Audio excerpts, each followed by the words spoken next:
శ్రీ గణేశాయ నమః. శ్రీ జ్ఞానసరస్వత్యై నమః. శ్రీ గురుభ్యో నమః. శ్రీ మహాగాయత్రీమాత్రే నమః. శ్రీ మహాగాయత్రీమాత యూట్యూబ్ ఛానల్కు అందరికీ స్వాగతం. ఆహ్వానించువారు కాశీవజ్ర సుబ్రహ్మణ్య శర్మ, నిడదవోలు. సావిత్రి వలన సత్యవంతుడు జీవితుడగుట, తృతీయ భాగము. కొనసాగింపు. యముడు, కళ్యాణి, దాహం వేసిన వానికి నీరు ఎంత ఆనందం కలిగిస్తుందో నీ మాటలు కూడా నాకు అంత ఆనందం కలిగించాయి. ఈ సత్యవంతుని ప్రాణాలు తప్ప నీవు ఏదైనా ఇంకొక వరం కోరుకో అన్నాడు. సావిత్రి, నా తండ్రి అశ్వపతికి పుత్రులు లేరు. అతని వంశం వృద్ధి పొందించే 100 కొడుకులు అతనికి కలగాలి. ఇది నేను కోరుకునే 3వ వరం అంది. యమరాజు, రాజపుత్రి, నీ తండ్రికి వంశోద్ధారకులైన 100 కొడుకులు కలుగుతారు.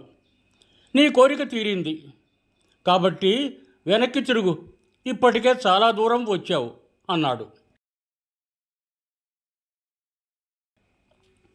సావిత్రి, పతిదేవుని సన్నిధిలో ఉండటం వలన ఇది కొద్ది దూరంగా కూడా అనిపించటం లేదు. నా మనస్సు చాలా చాలా దూరాలకు పరిగెత్తిపోతోంది. కాబట్టి నేను చెప్పేది ఇది కూడా దయవుంచి వినండి. మీరు వివస్వంతుని కుమారులు, ప్రతాపవంతులు. కాబట్టి పండితులు మిమ్ము వైవస్వతుడు అంటారు. మీరు శత్రుమిత్రాది భేదభావం లేకుండా అందరికీ సమానంగా న్యాయం చేస్తూ ఉంటారు. కనుకనే ప్రజలందరూ ధర్మాచరణం చేస్తూ ఉన్నారు. పైగా మీరు ధర్మరాజు అని పిలువబడుతూ ఉంటారు. ఇదే కాదు, మనుష్యుడు సత్పురుషులను విశ్వసించినట్లుగా తనను కూడా విశ్వసించడు. కాబట్టి అందరికంటే ఎక్కువగా సత్పురుషులనే ప్రేమిస్తూ ఉంటాడు. విశ్వాసం అనేది ప్రాణులందరికీ సుహృదత్వం కారణంగా కలుగుతుంది. కాబట్టి సౌహార్దం ఎక్కువగా ఉన్న కారణంగానే లోకులందరూ సత్పురుషులందు విశేషంగా విశ్వాసం చూపుతారు అన్నది సావిత్రి. యమరాజు, సుందరి, నీవు చెబుతున్నటువంటి మాటలు నీ నోటి వెంట తప్ప ఇతరుల నోటి వెంట నేను వినలేదు. నాకు చాలా ఆనందంగా ఉంది. ఈ సత్యవంతుని ప్రాణాలు తప్ప మరేదైనా 4వ వరం కోరుకో, ఇక్కడ నుండి తిరిగి వెళ్ళిపో అన్నాడు. సావిత్రి, నాకు సత్యవంతుని ద్వారా వంశోద్ధారకులైన, మిక్కిలి బలవంతులైన, పరాక్రమవంతులైన 100 ఔరసపుత్రులు కలగాలి. ఇదే నేను కోరుకునే 4వ వరం అన్నది. యమరాజు, అబలా, నీకు బలపరాక్రమాలు కలిగిన 100 కొడుకులు కలుగుతారు. వారి వలన నీకు ఆనందం కలుగుతుంది. రాజపుత్రి, ఇక నీవు తిరిగి వెళ్ళు, అలసట కలగకుండా ఉంటుంది. నీవు చాలా దూరం వచ్చావు అన్నాడు. సావిత్రి, సత్పురుషుల ప్రవృత్తి ఎల్లప్పుడూ ధర్మమునందే నిలిచి ఉంటుంది. వారెన్నడూ దుఃఖించరు, వ్యధ చెందరు. సత్పురుషులతో సత్పురుషుల సమాగమం ఎప్పుడూ నిష్ఫలం కాచాలదు. సాధువులకు సాధువులు ఎప్పుడూ భయపడరు. సత్పురుషులు తమ సత్యబలం వలన సూర్యుని కూడా తమ సమీపానికి పిలవగలరు.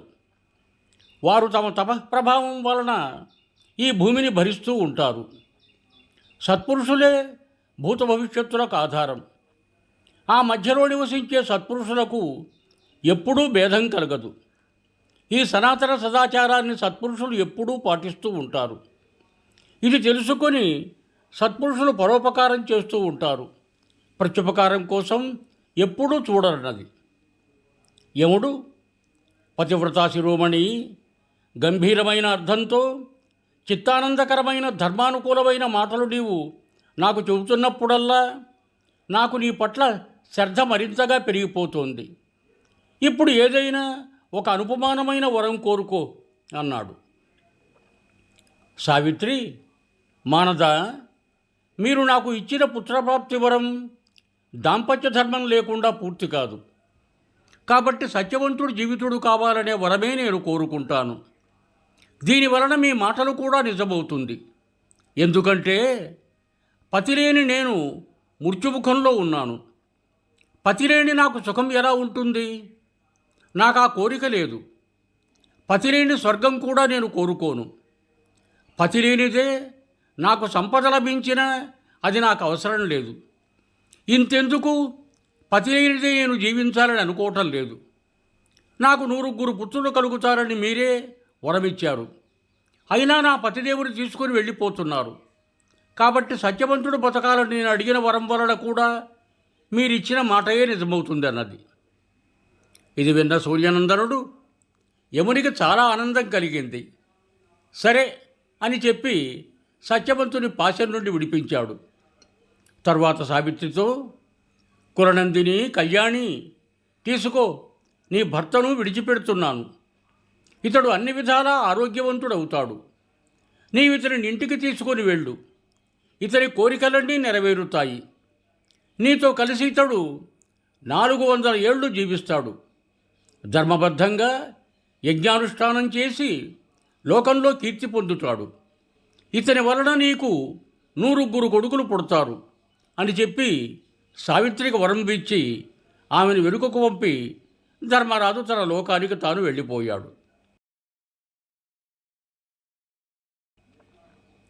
యమధర్మరాజు వెళ్ళాక తన భర్తను పొందిన సావిత్రి తన భర్త శవం ఉన్న చోటికి వచ్చింది. నేల మీద పడి ఉన్న భర్త దగ్గరకు వచ్చి కూర్చొని అతని తలను ఎత్తి ఒళ్ళో పెట్టుకుంది. కొద్దిసేపటికే సత్యవంతుని శరీరంలోని చైతన్యం వచ్చింది. అతడు సావిత్రి వంకే మాటిమాటికి ప్రేమపూర్వకంగా చూస్తూ చాలా రోజుల తర్వాత ప్రవాసం నుండి తిరిగి వచ్చిన వారిలా ఆమెతో మాట్లాడసాగాడు. అతడు, నేను చాలాసేపు నిద్రపోతూ ఉంటే నీవు నన్నెందుకు లేపలేదు? నన్ను లాక్కొని వెళ్తున్న ఆ నల్లని రంగు మనిషి ఎవరు అని ఆమెను అడిగాడు. సావిత్రి, పురుషశ్రేష్ఠ, మీరు చాలాసేపటి నుండి నా ఒడిలో నిద్రపోతున్నారు. ఆ శ్యామవర్ణపు పురుషుడు ప్రజలను నియంత్రించే దేవశ్రేష్ఠుడు యమధర్మరాజు. వారిప్పుడు తమ లోకానికే వెళ్ళిపోయారు. చూడండి, సూర్యాస్తమయమైంది, చీకటి దట్టమవుతోంది. కనుక ఇప్పుడు జరిగిన సంగతులన్నీ రేపు నేను చెప్తాను. ఇప్పుడిక మీరు లేచి తల్లిదండ్రులను దర్శించండి అని చెప్పింది. సత్యవంతుడు, సరే నడు చూడు, నాకిప్పుడు తలనొప్పి లేదు, నా శరీరంలో ఎక్కడా బాధ లేదు, నా శరీరం అంతా ఆరోగ్యంగా కనిపిస్తోంది. నీ దయ వలన నేను త్వరలోనే నా వృద్ధులైన తల్లిదండ్రులను కలుసుకోవాలనుకుంటున్నాను. ప్రియా సావిత్రి, నేనెప్పుడూ ఆలస్యంగా ఆశ్రమానికి వెళ్ళలేదు. సంధ్యా సమయానికి ముందే నా తల్లి నన్ను బయటికి వెళ్ళనివ్వదు. పగలు కూడా నేను ఆశ్రమం నుండి బయటకు వెళ్తే నా తల్లిదండ్రులు విచారంలో మునిగిపోతారు. వారు అధైర్యపడి ఆశ్రమవాసులతో కలిపి నన్ను వెతకటానికి బయలుదేరుతారు. కాబట్టి కళ్యాణి, నాకిప్పుడు అంధుడైన నా తండ్రి గురించి, అతనికి సేవ చేస్తూ చిక్కిపోయిన నా తల్లి గురించి ఉన్నంత చింత నా శరీరం పట్ల కూడా లేదు. పరమపూజ్యులు, పవిత్రులైన నా తల్లిదండ్రులు నా కోసం ఈరోజు ఎంత సంతాపం చెందుతున్నారో. నా తల్లిదండ్రులు జీవించి ఉన్నంత వరకే నేను బ్రతికి ఉంటాను అన్నాడు సత్యవంతుడు. భర్త మాటలు విని సావిత్రి లేచి నిల్చుంది. ఆమె అతన్ని లేవదీసి తన ఎడమ భుజంపై అతని చేతిని ఉంచి కుడి చేతిని అతని నడుము చుట్టూ వేసి నడిపించింది.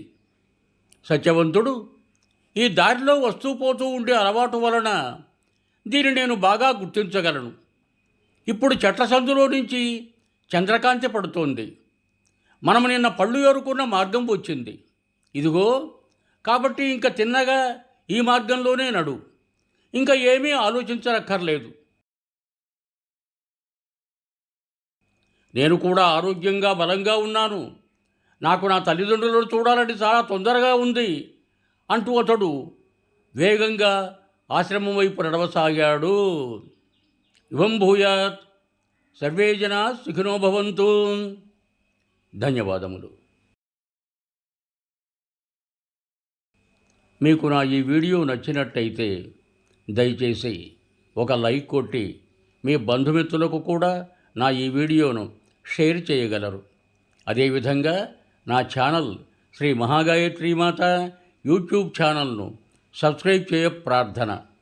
మరొక్క మారు ధన్యవాదములతో భవదీయుడు కాశీవజ్ర సుబ్రహ్మణ్య శర్మ, నిడదవోలు, తూర్పుగోదావరి జిల్లా.